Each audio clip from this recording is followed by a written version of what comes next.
Patriots. Welcome to Patriot News Broadcasting. Hope you enjoyed that intro there.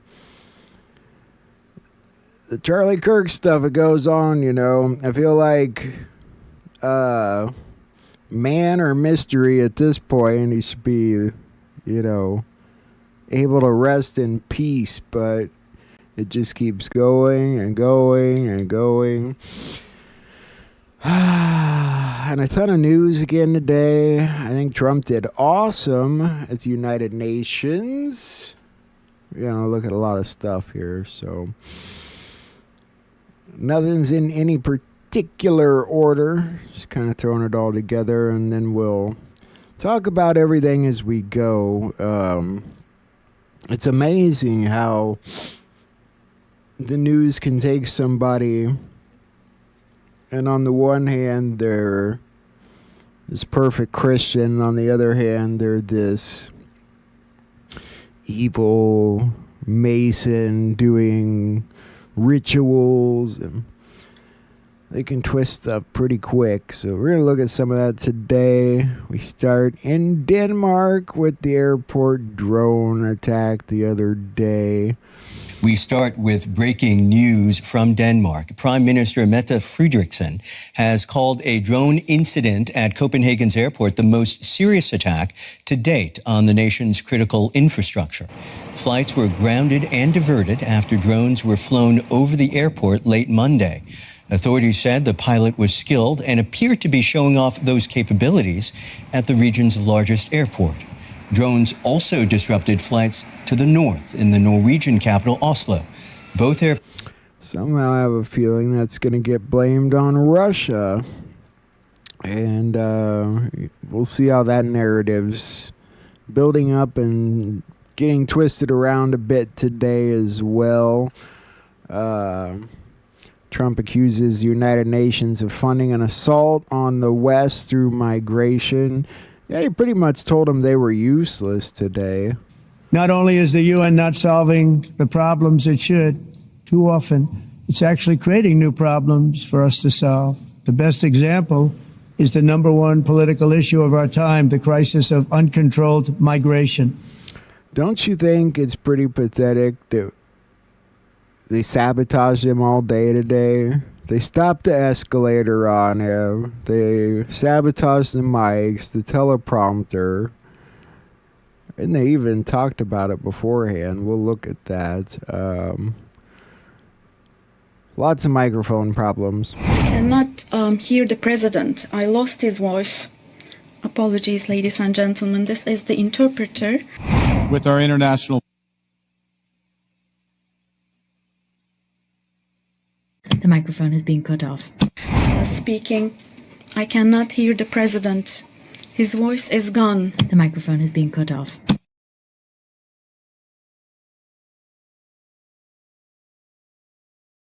With our international... The microphone is being cut off. With our international... I cannot hear the president. I lost his voice. The microphone is being cut off. Apologies, ladies and gentlemen. This is the interpreter. Pretty sad, huh? Of all the places that shouldn't happen. This was from the Times back on Sunday. To mark Trump's arrival, UN staff members have joked that they may turn off the escalators and elevators and simply tell him they ran out of money, so he has to walk up the stairs. That's exactly what it looks like they did.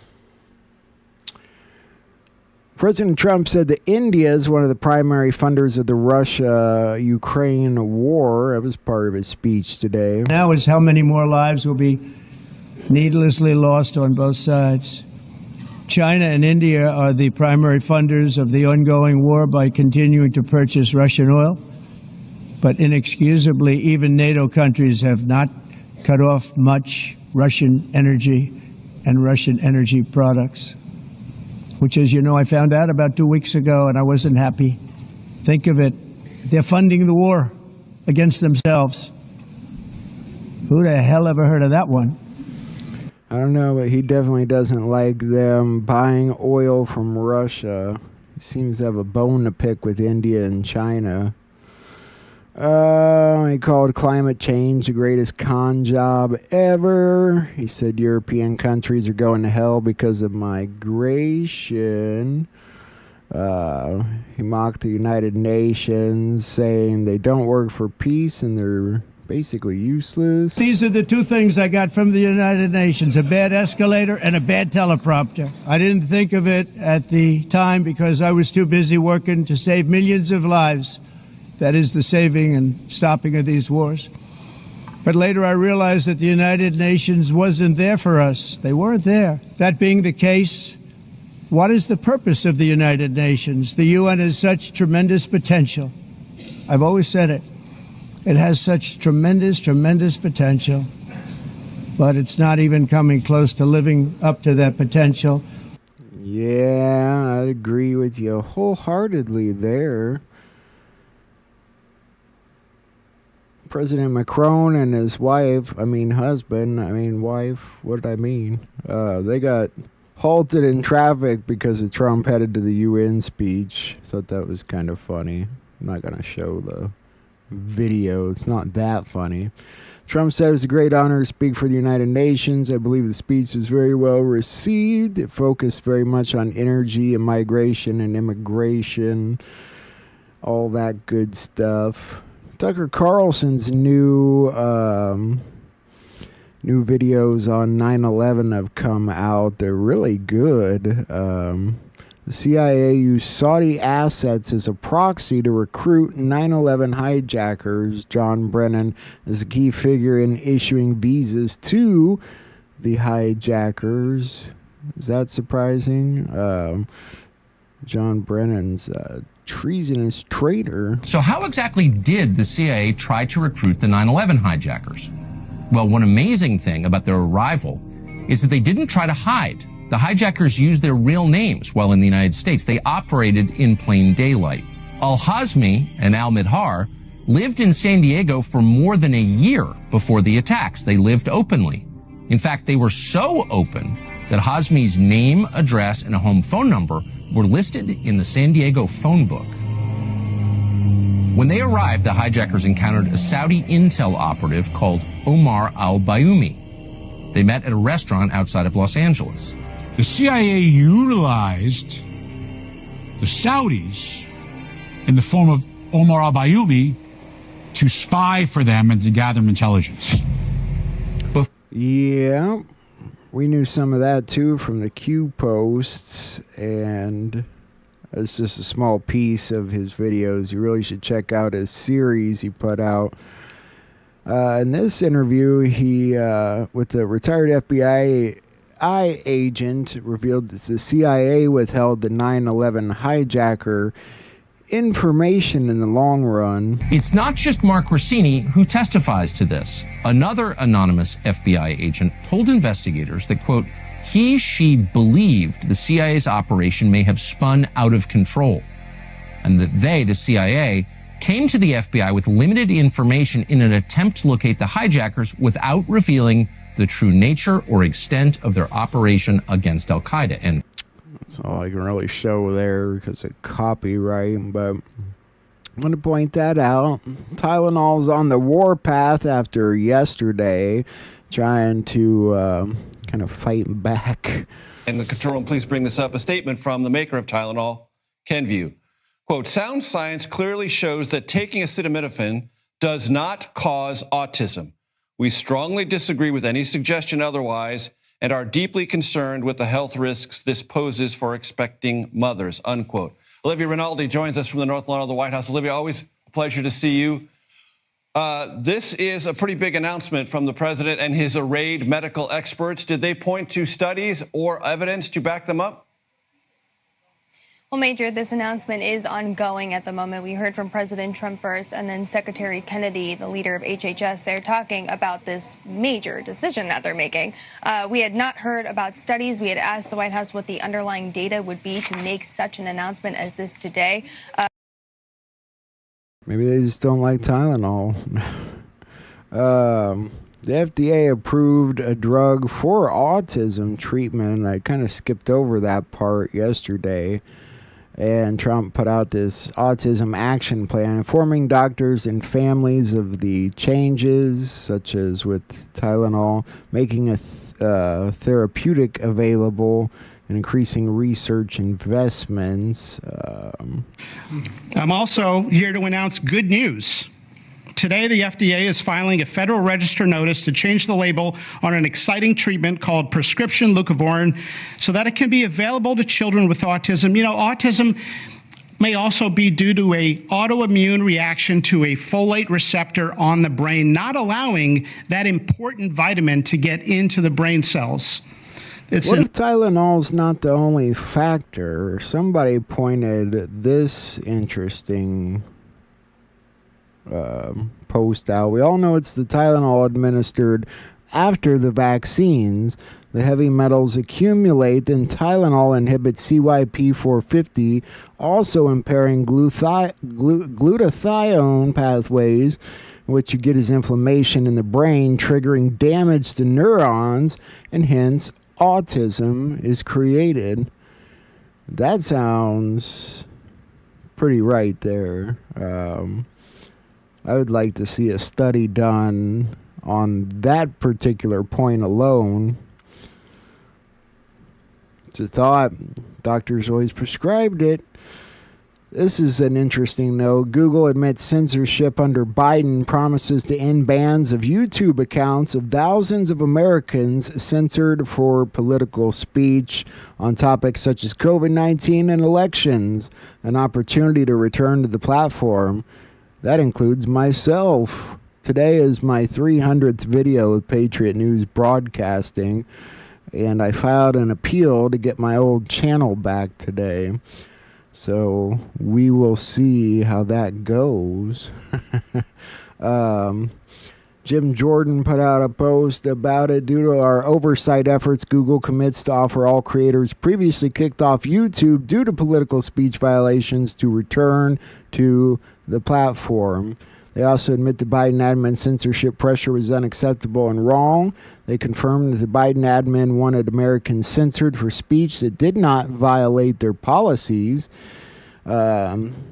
It details when YouTube began rolling back its policies on political speech, states that public debate should never come at the expense of relying on authorities, promises to never use third-party fact-checkers, and warns that Europe's censorship laws target American companies and threaten American speech. That's one hell of a turnaround for Google, wouldn't you say?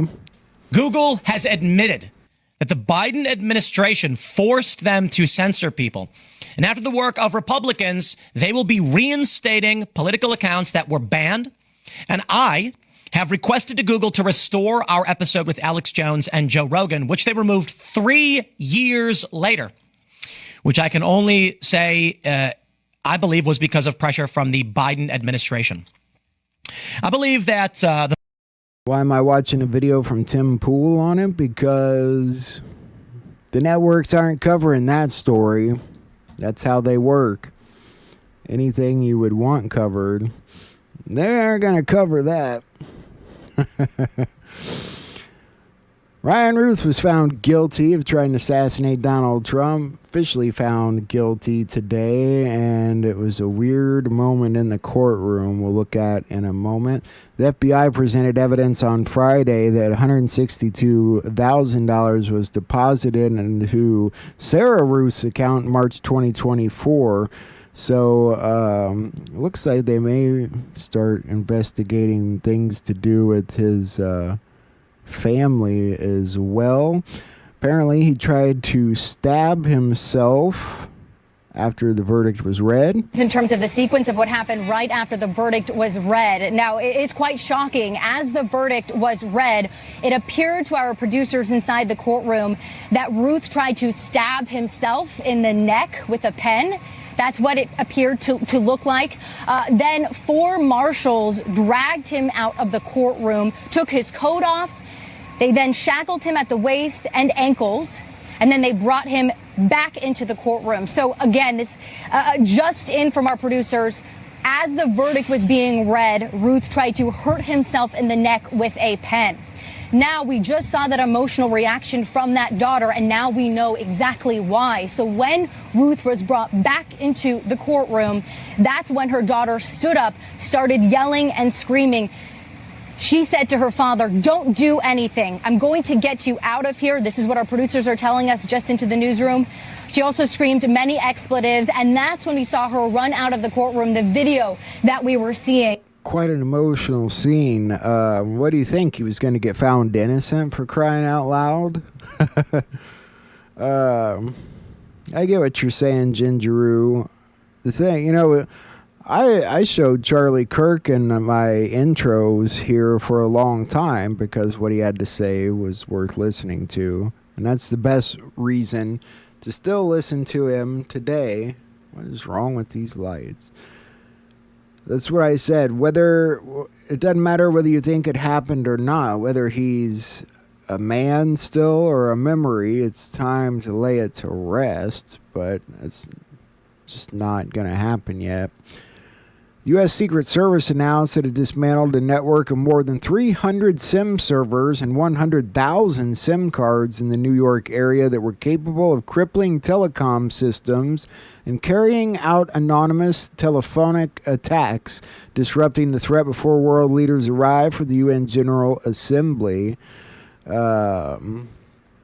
always talk about the 10 days of darkness and the government shutdown, or the shutdown. The government shutdown may be happening a week from today. I've been telling you about breaking news this morning as the Secret Service has dismantled a telecommunications threat right here in the New York State tri-state area. All right, we're breaking it down this morning with Good Day Wake Up anchor Dan Bowens. What do you know so far? Well, Rosanna and Kurt, some security experts are saying they've never seen a network as extensive as this before. And this morning, the Secret Service revealing a major security bust right here in New York, a covert network of devices capable of shutting down cell service right as the UN General Assembly is underway. Unclear if those two things are connected, but it is a possibility. And we have brand new images into our newsroom this morning.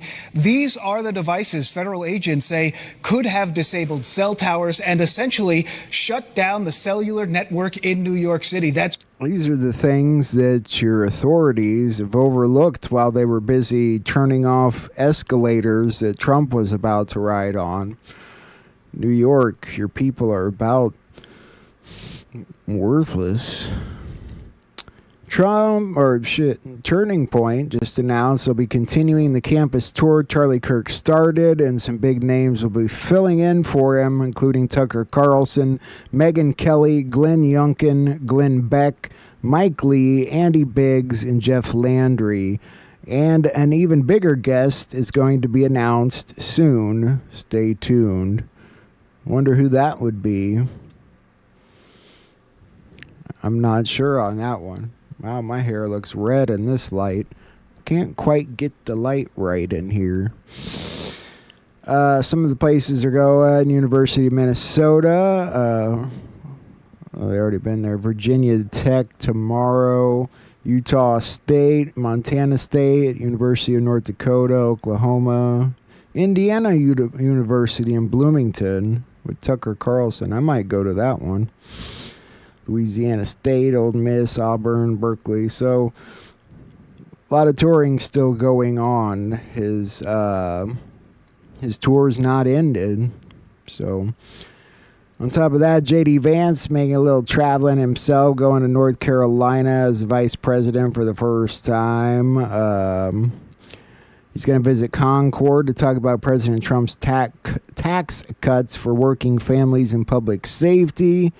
The visit comes as GOP state lawmakers are considering making it tougher for people with criminal histories and mental illness to get out of jail on bond after being arrested. Sounds about right, doesn't it? The Attorney General of Florida just launched an online portal where people can submit screenshots, videos, and other evidence of threats of violent extremism for immediate law enforcement investigation. It's targeting political terror head on. The state of Florida has created a new portal for people to report anyone with extreme violent views. The Attorney General says it's in response to the assassination of Charlie Kirk. And he also said teachers will now be held to higher standards in Florida. CBS News Miami's Morgan Reiner explains how that portal will work. The Attorney General emphasized that his office believes in freedom of speech, but he said that calling for violence is not protected by the First Amendment. That old debate again. What do you guys think about that? What do you guys think about that debate? Free speech, should that include violent threats and such? You're the people. You have to decide. One senator out there is having a little trouble with some AI videos. Tonight on the Edge, a Metro Detroit candidate running for U.S. Senate ready to set the record straight. An AI deepfake video of him going around on social media causing quite the stir. Fox News' Jessica Dubnik is live now to fill us in. And Jessica, it's hard to tell what's real and what's not. Yeah, Taryn and Roop, I get a text maybe once or twice a week from the baby boomers in my world asking if something on social media is real or not. And most of the time, it's not real. It's a deep fake, an AI-generated video. And we know that when you engage with those videos on social media, it pumps it more through the algorithm. Now, the video we are about to show you is completely fake. You take a look. Republican candidate for Michigan Attorney General Kevin Kievsky posting this AI-generated video of Abdul El-Sayed lighting a chair on fire. El-Sayed is running for the U.S. Senate. The video on Kievsky's account titled Lighting Fires and Walking Away. El-Sayed telling us the video is not him. I don't really know what that person's intentions were. I hope they were kidding around. But unfortunately, a lot of, as you mentioned, a lot of the times you've got folks who can't necessarily tell what is real from what is not. It was posted in response to this message from El-Sayed condemning the violence against Charlie Kirk and denouncing what he calls Kirk's speech as often being xenophobic, hateful, and inflammatory. El-Sayed saying be cautious with what you consume on social.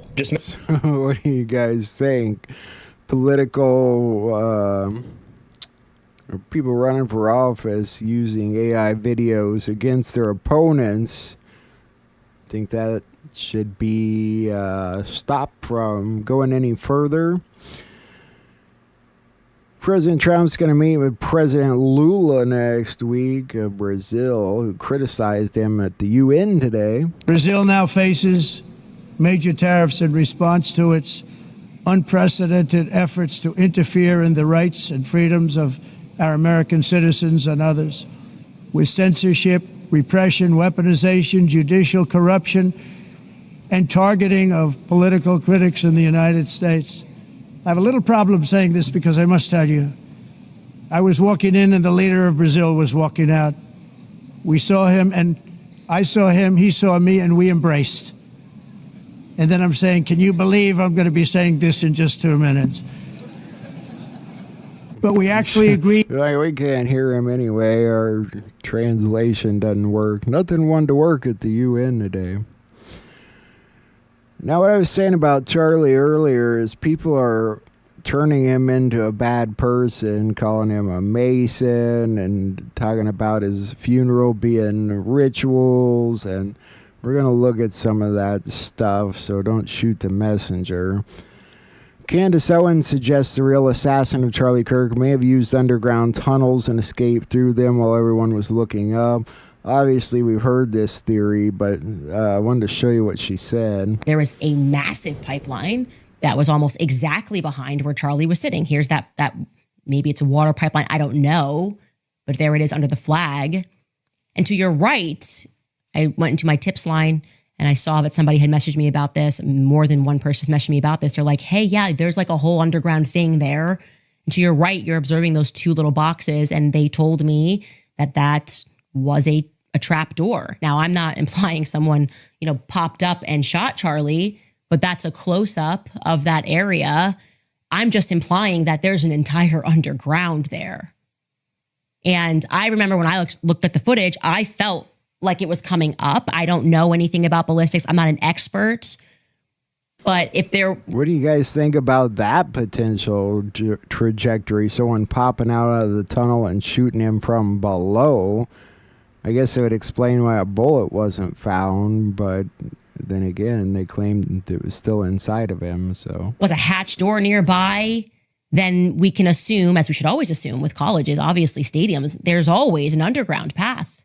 So I'm wondering if the federal government has explored the possibility that somebody could have been under Charlie and done that while everyone's looking around and thinking that a shot went off from here, if that was just maybe like decoy number 2 and actually Charlie was shot from beneath him, which then could maybe explain why there was no exit wound. Again, I'm theorizing because I have a right to. I have a right to think. And that is interesting to me. Where does it go? I'm thinking decoys 3 and 4 and 5, probably. It seems like there might have been a lot of decoys. But check this out today, or from the memorial. Somebody noticed that Erica Kirk was wearing a bracelet that said MAC, M-A-C, which the letters equal 17, which of course 17 equals Q. So there's that. And of course, Princess made a video about it. Patriot Princess. Look closely at Erica's rings. There's an M and a G. Listen closely to what President Trump says in his speech. Charlie is a builder.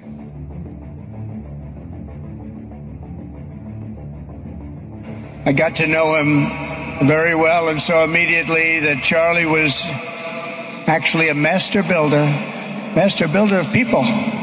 The letter G in Freemasonry symbolizes God and geometry. It serves as a reminder to Freemasons to live their lives in the presence of the great architecture of the universe. The G recognizes geometry as the foundational science of building and a symbol of the universe's perfect order. The letter M in Freemasonry can stand for Master Mason, the highest degree in a craft lodge or in Masonry itself. Master Mason, 2 M's, M and M. A Master Mason is the 3rd degree, the 3rd and final degree in Masonry. The letter M is the 13th letter in the alphabet. Look closely at her bracelet. It says MAC. M is 13, A is 1, and C is 3. So that's M, 1, 3. Put the 1 and 3 together, that's 13. So that's 13 and 13 again. M and M, Master Mason.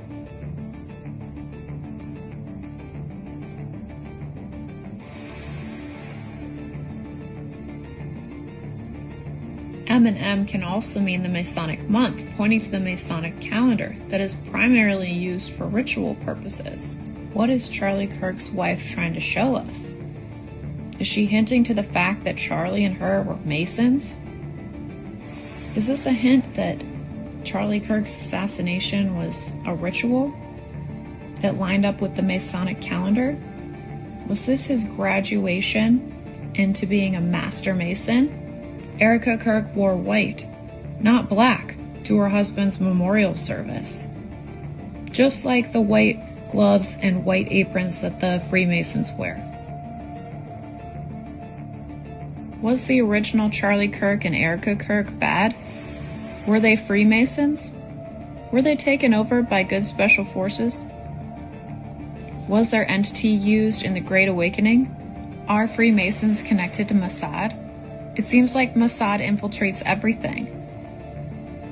Were the Freemasons bad in the very beginning, or were they infiltrated by Satanists? Maybe the White Hats, Q, Special Forces, good military, took something bad and flipped it for good. Maybe they've taken over the Freemasons and flipped it back to good.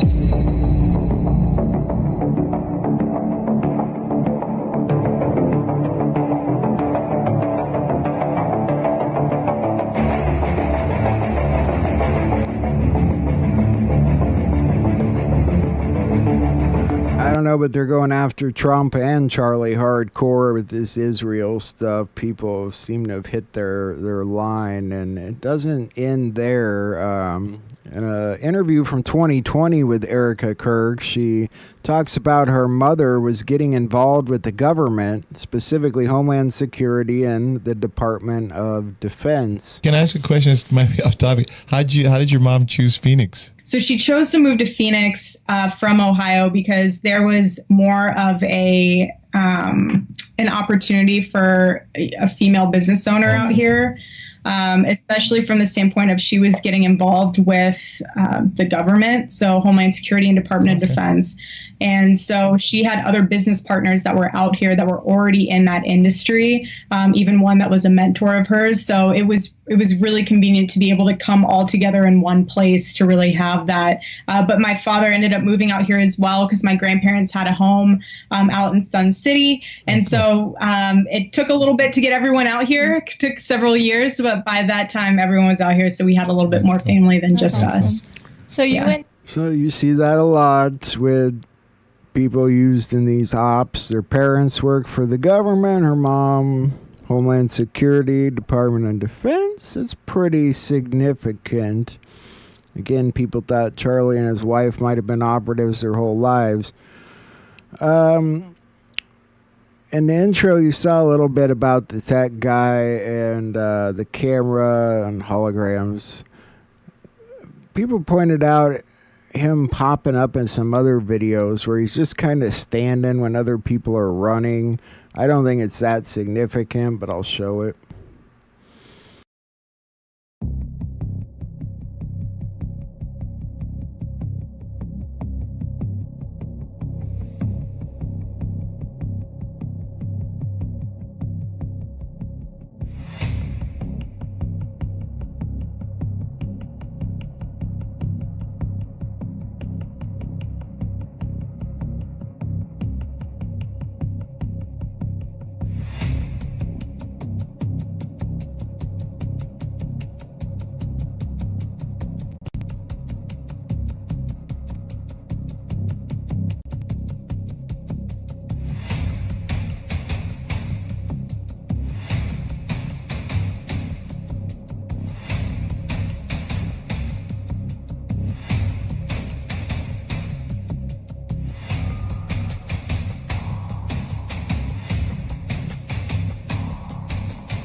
It looked to me like he's just making sure he got plenty of footage, which I suppose is odd when your boss gets shot in front of you. So,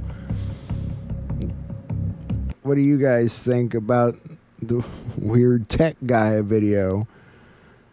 I also wanted to show you this video. I've never seen you talk about crypto. Yeah, very pro crypto. You got some Bitcoin? I actually have better stuff than that. I am a significant investor in the plumbing of how crypto is made. Really? So I won't say any more than that, but done some good private equity deals in the actual back end on the technology of actually blockchain on how all these coins go public. Now, not Bitcoin itself, but of all the other types of coins. And so if you are long on crypto, I encourage people to understand that there is a needed multi-billion-dollar infrastructure that needs to be there to actually for all these coins to be able to go through process, to be made public, to go through ICOs. But yes, I'm very pro crypto, and I got some coins. Sounds like he was more than just pro crypto. Sounds like he knew about the inner workings. The Charlie Kirk tribute was scrapped by Sinclair after a local TV giant got threats against its ABC stations. Funny enough, Sinclair was one that's mad at Jimmy Kimmel, and they've now decided that they will not be airing Jimmy Kimmel's late night return. So he can come back, but it's like the stations owned by Sinclair just aren't going to show it. It's kind of weird. I don't get it, and it's, I don't know, the story's still kind of young at this point, so that's Sinclair. I'll show you this other video.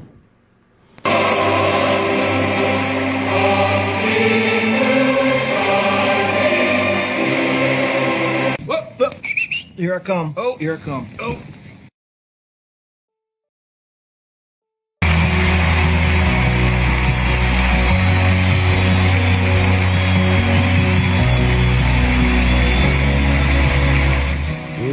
pick at every little bit. But I like to share it all, so...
I'm not the right person to make, a decision on what a grieving wife should look like, especially in front of 60 to 100,000 people plus. Few stats for you. Sex offenders per million. Women, 3 per million. Men, 395 per million. Trans women, 1,916 per every million. Are sex offenders. And some 40 to 70% of mothers who have children with autism believe that their child was injured by a vaccine. President Trump believes that we should be listening to these mothers instead of gaslighting and marginalizing them like prior administrations. Couple little fun facts there. Looking at some deltas today. Everyone has a choice to make against all enemies, foreign and domestic. Trust Grassley. And what did Grassley post today? Another message about the corn. When ears of corn start to point down, a harvest is underway.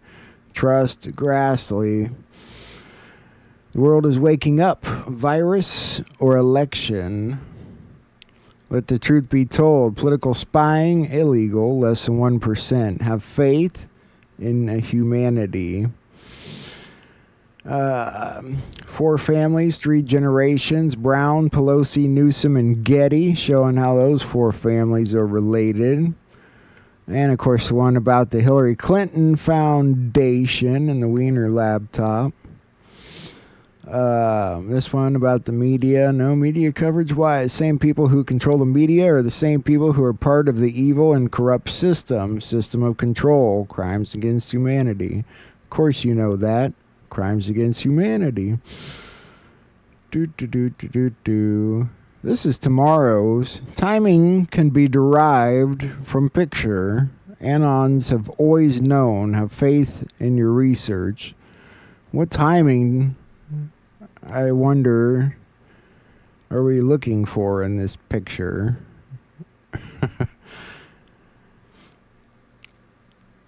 A man was charged with shining a laser pointer at Marine One.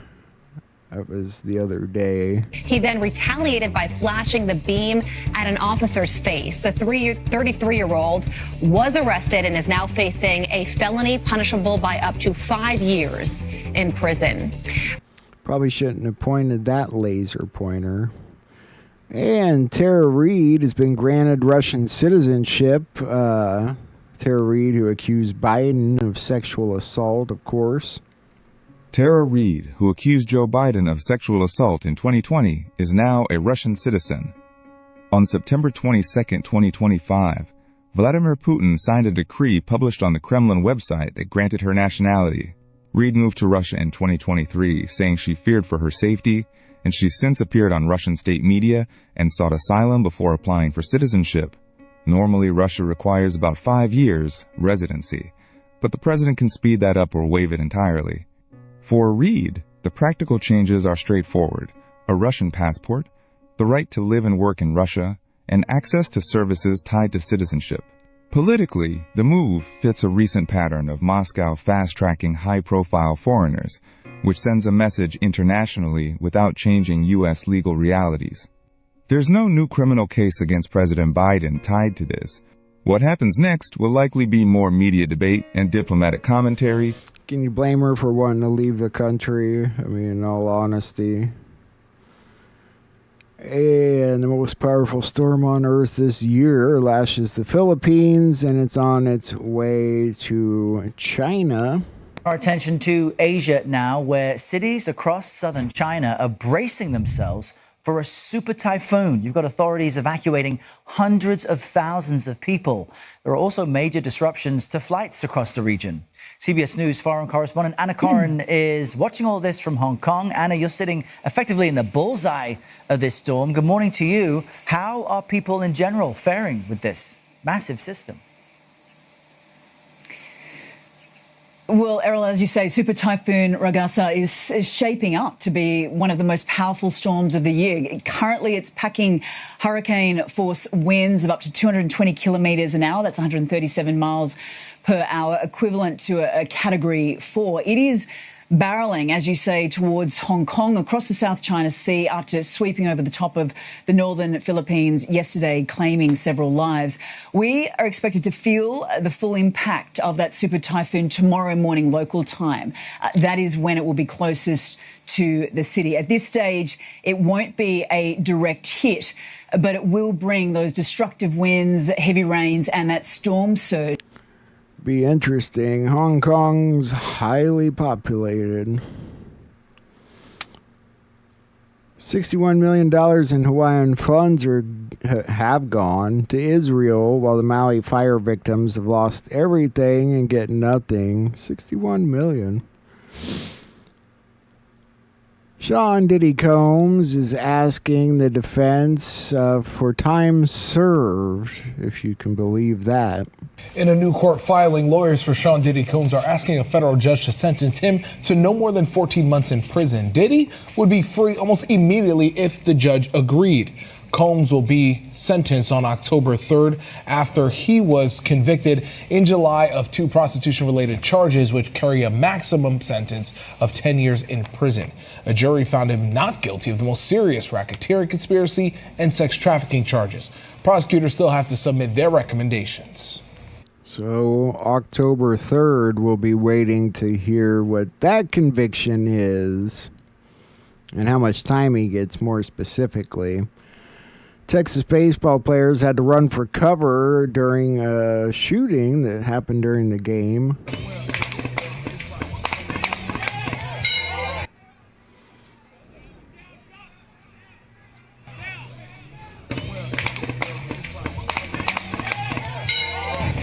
In that video, you can hear multiple shots fired, and you see young players frantically running off of the field.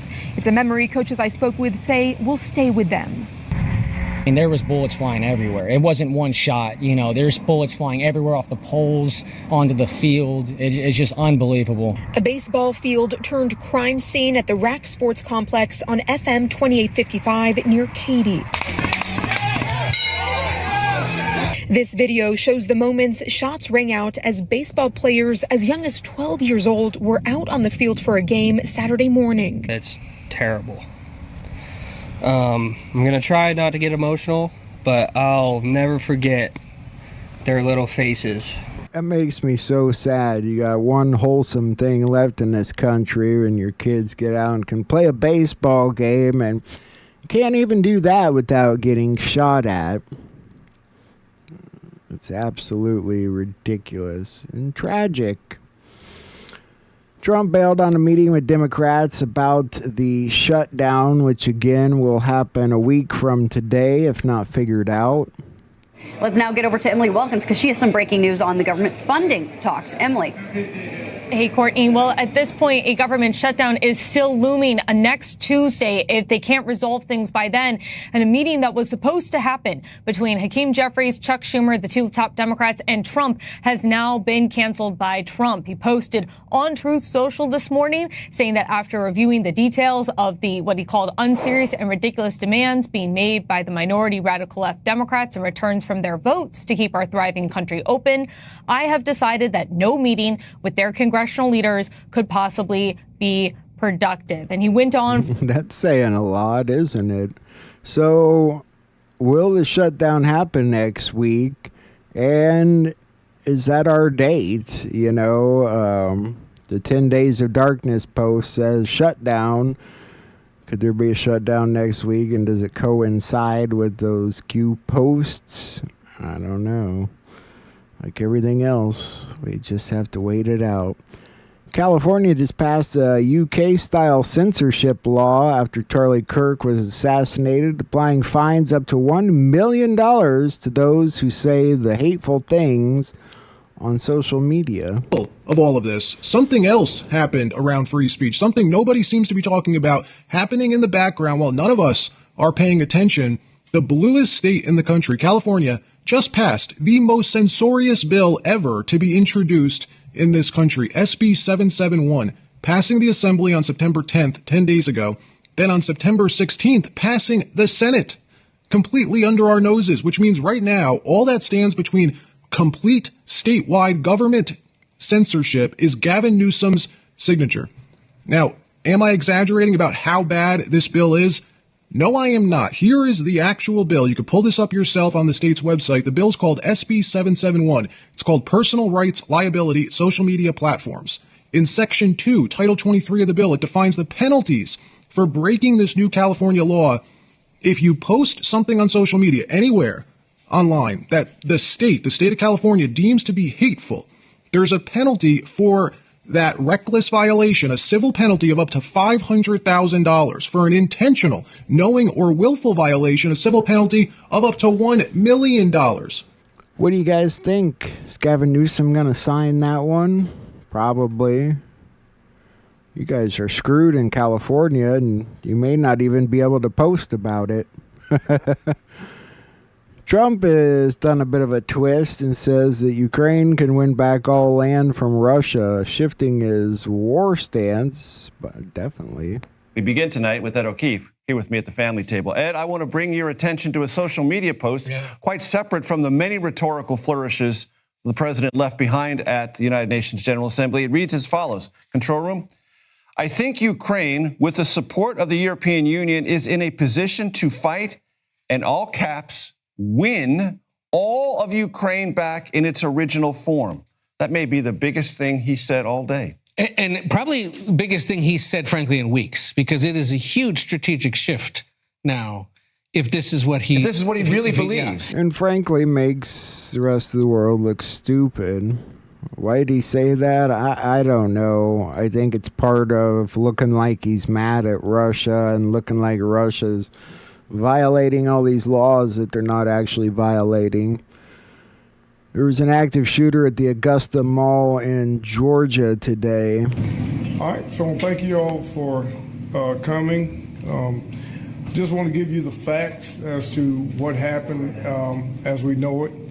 So at 13:15 hours, dispatch received multiple 911 calls about a shooting that happened here at the mall. By 13:17 hours, we had multiple units on the scene. Video, we watched video from mall security. We were able to ascertain what they were wearing within a minute or two. As our deputies arrived, one of the investigators made contact with one of the guys who appeared to be the shooter. It all started as a fight at first, which ended up going from a fist fight to one of the subjects pulling out a firearm and shooting the other one. We're still searching for 2 persons of interest, and additional information will be forthcoming as soon as we get that. The Columbia County Sheriff's Office, Board of Education, the Richmond County Marshal's Office, the GBI, the FBI, the ATF, and multiple others responded along with the mall security. Central EMS and Augusta Fire Department will also responded as well. So you got that situation in Georgia. I want to look at a couple stories real quick that they're not showing you guys. Authorities launched a manhunt for escaped detainees. A search underway for 2 illegal aliens who escaped from custody yesterday after one of them choked a female Border Patrol agent during their transport to the Montgomery Processing Center.